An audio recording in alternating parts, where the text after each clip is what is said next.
Manchester United sedang dalam tahap persiapan untuk meluncurkan strategi ambisius bersama Mission 21. Misi ini bertujuan untuk mengakhiri puasa gelar Liga Inggris dan meraih trofi Liga ke-21 yang sangat dinantikan.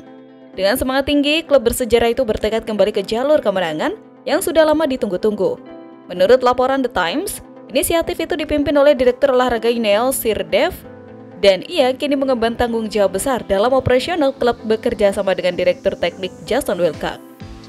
Brailsford mengambil alih peran itu setelah kepergian mendadak Dan Ashworth dan hanya bertahan selama 5 bulan. Mission 21 merupakan bagian dari proyek lebih besar yang dikenal sebagai Project 150 yang bertujuan mengembalikan MU ke puncak sepak bola Inggris tepat pada peringatan 150 tahun klub pada 2028. Kami selalu mencoba mendatangkan orang-orang berpengalaman untuk berbagi ilmu dengan staf, memahami kondisi fisik pemain, dan mencari cara untuk meningkatkan performa mereka. Ujar Amorim dikutip dari laman resmi Manchester United. Pendekatan tersebut diharapkan dapat memberikan kontribusi signifikan terhadap kebugaran dan performa pemain. Namun, meski ada banyak upaya perombakan, performa tim di lapangan masih belum menunjukkan konsistensi. Sejak kedatangan pelatih Ruben Amorim yang mengubah skema permainan menjadi 3-4-3, MU mengalami pasang surut. Setelah meraih 3 kemenangan beruntun, mereka terpaksa menelan kekalahan dari Crystal Palace di Old Trafford, membuat mereka terjebak di peringkat ke-13 klasmen. Dalam upaya memperkuat skuad, MU baru saja mendatangkan bek kiri asal Denmark Patrick Dorgu dengan biaya transfer GBP 25 juta atau sekitar 508 miliar rupiah. Dorgu diharapkan segera berkontribusi dalam tim utama Setan Merah di bawah kepemimpinan Ruben Amorim. Dengan laga melawan Leicester City di babak keempat Piala FA, lalu Bruno Fernandes CS akan berkunjung ke markas Tottenham Hotspur di lanjutan Liga Inggris 2024-2025. Jadi, tantangan besar menanti Setan Merah. Semua mata kini tertuju pada bagaimana mereka akan melanjutkan Mission 21 dan mengejar kembali kejayaan yang sudah lama hilang.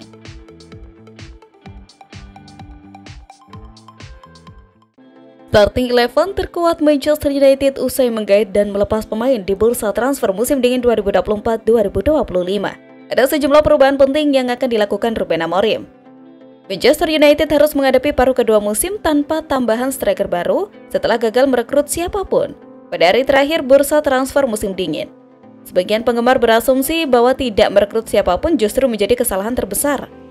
United sempat dikaitkan dengan striker muda Bayern Munchen, Mathys Tel, namun justru Tottenham yang berhasil mengamankan jasanya dengan status pinjaman.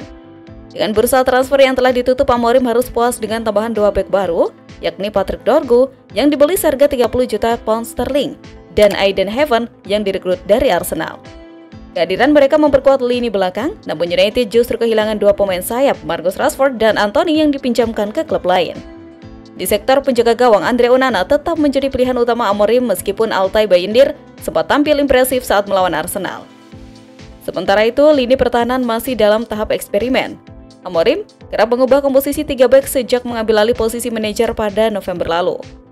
Kondisi semakin rumit setelah Lisandro Martinez mengalami cedera lutut yang tampaknya akan membuatnya absen dalam waktu lama. Di lini tengah, Manuel Ugarte hampir pasti mengisi salah satu utama. Namun muncul pertanyaan besar terkait siapa yang akan mendampinginya. Kobbie Mainoo tampil brilian di Liga Eropa saat dimainkan dalam peran lebih menyerang, yang membuka kemungkinan perpindahan posisi dengan Bruno Fernandes. Sementara itu, keputusan besar harus diambil terkait lini serang. Apakah Amorim akan tetap mempercayai Højlund dan Zalewski?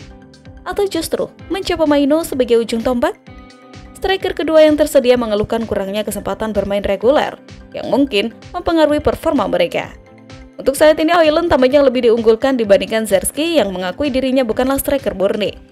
Sementara itu, Alessandro Garnacho harus menerima kenyataan menjadi pemain cadangan meskipun kecepatannya bisa menjadi senjata mematikan saat menghadapi bek lawan yang kelelahan.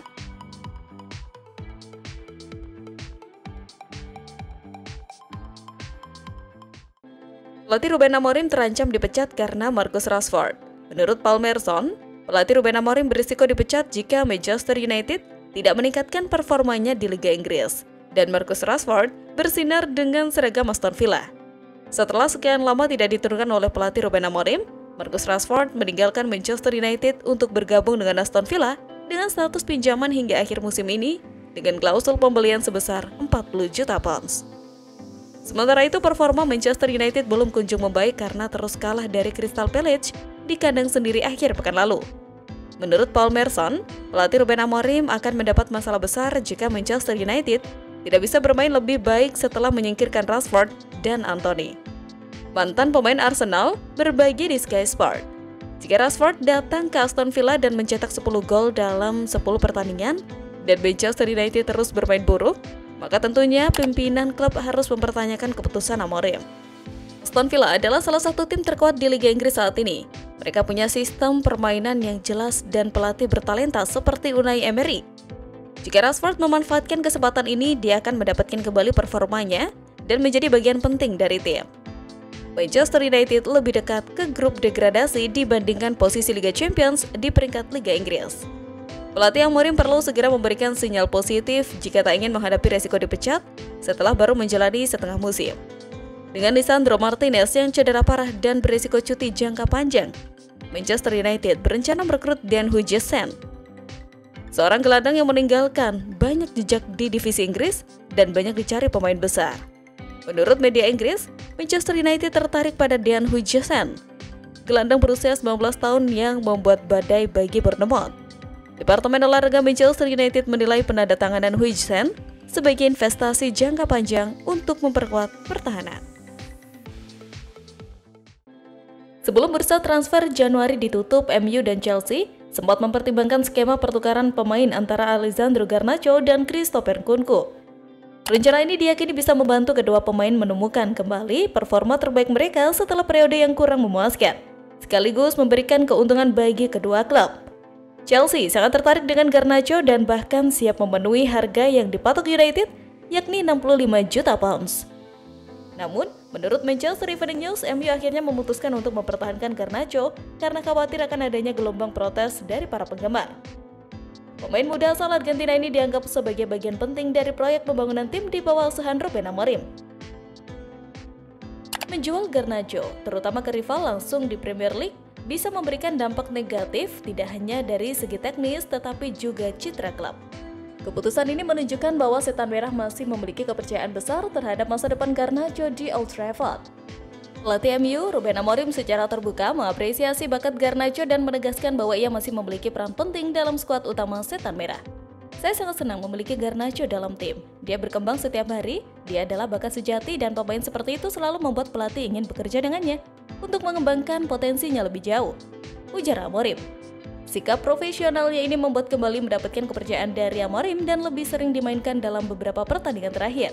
Sejauh musim ini Garnacho telah mencetak 8 gol dan memberikan 6 assist di semua kompetisi.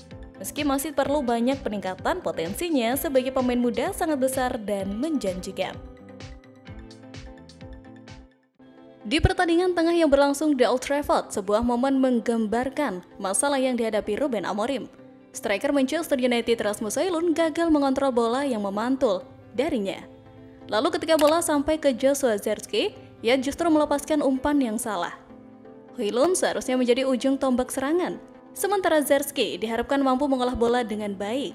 Namun, kurangnya kepercayaan diri pada kedua striker ini yang dibeli United dengan total biaya lebih dari 100 juta pound sterling dalam 2 musim berturut-turut membuat Amorim memilih untuk menurunkan keduanya ke bangku cadangan saat melawan Crystal Palace.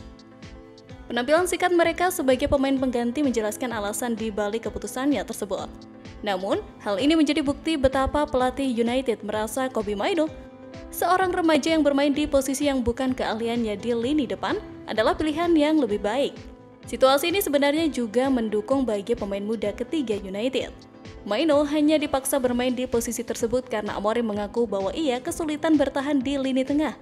Hal yang memaksa Bruno Fernandes menyesuaikan diri dan mengambil peran yang lebih defensif. Mainoo sempat menikmati momennya dengan menciptakan 1 peluang dan hampir mencetak gol di awal pertandingan. Performa ini cukup meyakinkan Amorim untuk berargumen bahwa eksperimen Mainoo berhasil.